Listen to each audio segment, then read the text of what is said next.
Hello everyone, welcome to another video. My name is Crypto David and today we are talking about XRP and XLM, two cryptocurrencies in the one video. Title is XRP and XLM are creating the new 1%, or other words, are you joining the new 1%? There's a time limit based on whether you want to be a part of it or not, in my opinion.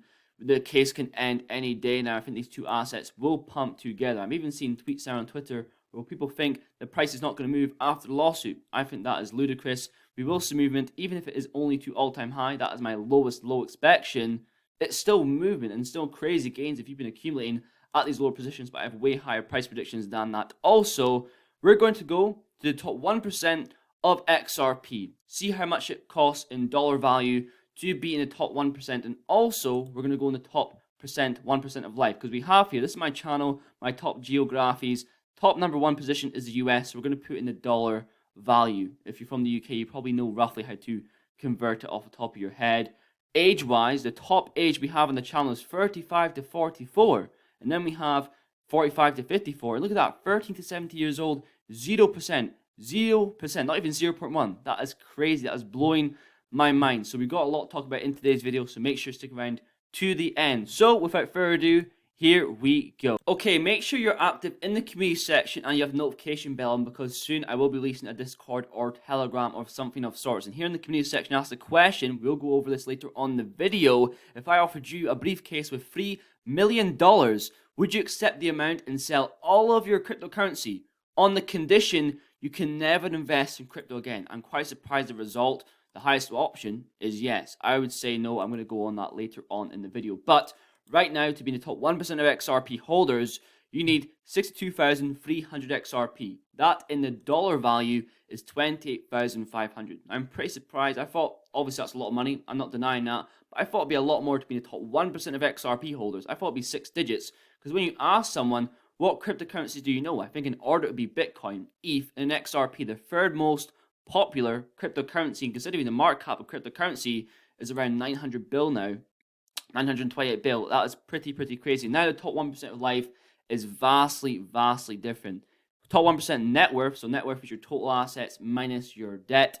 $435,000 for 18 to 24, and the most, on the channel, highest age range, 35 to 44. This sort of age range here is about 4 mil and 7 mil. Even if you look at the top 1% income by age, $170,000 from 27 to 31. It is so vastly different to the actual 1% of XRP. And even if you're not in the 1% of XRP, I think this is going to jump you up to the equivalent of 1% of life and even above that. So if you're in the 2%, I think that'll put you to the 1% of life. Depending on where XRP goes and depending on what you do for XRP, if you ever plan to sell it or you hold it for whatever happens in the future. It all depends on what you do and your decision with that.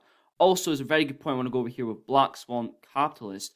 As central banks fail and fiat currency loses its value, people start to ask questions. What is money? That's when you need to pay attention to what financial institutions are doing. The new system will utilize blockchain protocol such as XRP and XLM to stabilize commodities. I think it's a known statement now that the existing financial system is a Ponzi scheme, and people are starting to lift their heads out of the sand and realize that the traditional banking system is dying, and financial institutions are integrating new technologies such as XRP, such as XLM into the new banking system. We've talked about before on the channel how DeFi projects are trying to remove the existing model and trying to create their own, and never seems to work, while XRP and XLM in specifics are more supporting the existing model. And as I said, do not sleep on XLM. It is being the bridge between fiat and cryptocurrency, but also being in cash access points all over the world through MoneyGram. There's how many MoneyGram locations? 350,000. It is insane. Also, this is pretty disheartening. Eric Larch, the co-founder of Ledger, saying in French, XRP is a centralized S-coin and not even a cryptocurrency. Obviously, Matt Hamilton, former from Ripple, explained how disappointing this is to see from XRP, or not XRP, sorry, Ledger. So are you going to boycott Ledger? Are you going to stop using Ledger?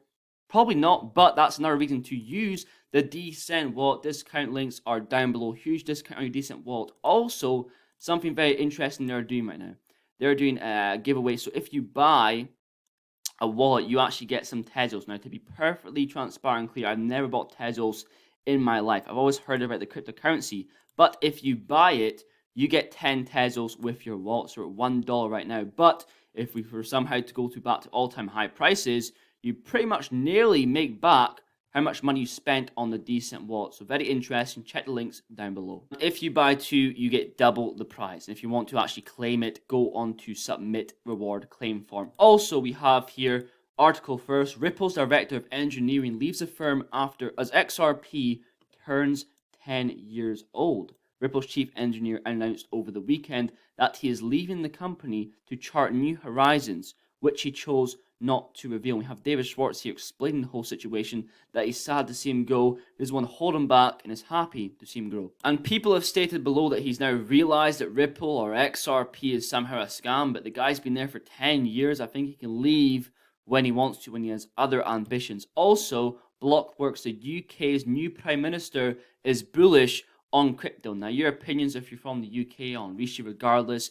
in relation to cryptocurrency, this is bullish. I always see him talk about cryptocurrency, CBDCs, government sets out a plan to make UK a global crypto asset technology hub. And we talked about in the last 2 videos, the UK is the largest crypto economy in Europe and is set to be the global crypto hub. Now, also, he has a connection to Gilbert Verdin, as they were both colleagues at Her Majesty's Treasury. That is Gilbert from Quant Network, and be on the lookout for maybe 3 or 4 videos ahead. I'm going to do a Quant and XRP video themed. Also, Ripple, pre-funding destination accounts eliminated, working capital unlocked. Ripple's payment solutions enables Triangelo's remittance partners to settle cross-border payments in real time without pre-funding. I don't think people realize how massive of a use case this is. This is Asia's leading cross-border payment specialist using the ODL for its payments corridors. And we talked about in yesterday's video how XDC is revolutionizing trade finance. Ripple, XRP is revolutionizing B2B interactions. And if you remember, back in around August sort of time, Triangelo opened a new payment corridor to the United Arab Emirates. And I think their global support consists of 1,300 banks around that in 100 countries. Keep your eyes on this, I'm telling you.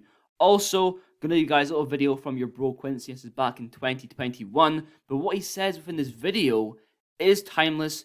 Pay attention. Also, with a 3 million in the briefcase, now I can understand completely people saying yes, because it depends how much cryptocurrency you have and how much you plan to invest in the future. If you're not going to invest that much in cryptocurrency for the far future, it's not a bad idea taking that 3 million. I said not invest again. You can use that for real estate and so many other options with that 3 mil to flip it into higher amounts. Let's see what the comments said down below. Hell no, no, yes, I would use someone else. That's very clever. I did not think of that. There's one here that I want to read though. Where is it?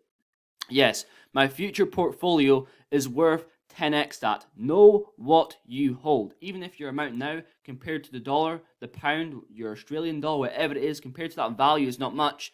Know what you hold. Look at the actual amount of tokens you have instead of it compared to dollar and your price predictions, where it will go in the future. Now, also, if you want to know why XRP and XLM are creating a new 1%, check out these videos where I go more of an in-depth analysis on XRP and XLM and why I think they're winners. I think this one here is a good video. I'll go really in-depth in that one. And yeah, just watch that video there. I'll leave that up in the top right. So, mates, for the video, thank you very, very much for watching. Please leave a like down below, and I will definitely see you guys in the next one.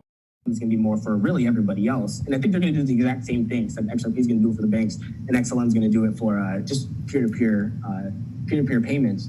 Is XRP requires for the original gateway to have some form of control over the account holders, just like a bank.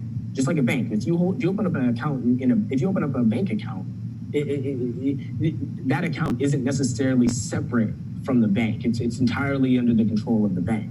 And it's not exactly the same way with XRP when it comes to issuing assets, but it's built in such a way to where it was almost like someone built it for the banks in that manner, to where you can issue other accounts under it, issue them assets. Now, why is this important? This is actually a huge security thing with this. The reason why that's important is when you're able to issue assets and it goes directly to the exchange, whether it's an exchange, whether it's a bank, whether it's whatever, in order to sell that asset to somebody else, you have to go through the gateway again. So, and the reason why this is important is this basically almost destroys any sort of people stealing money out of others' accounts, because you have to get permission from the bank itself to move that money, not just move the money anywhere. And the reason, and sort of get into sort of how the technology works for this is when you issue an asset on XRP or on XLM, it functions the exact same way that XRP and XLM does. It's just almost like a piece of paper on the network with a name basically saying this is this token and this is what it does. But it operates the same way. It's just as fast as XRP. It's just as fast as XLM. It's just a token named something else on their network.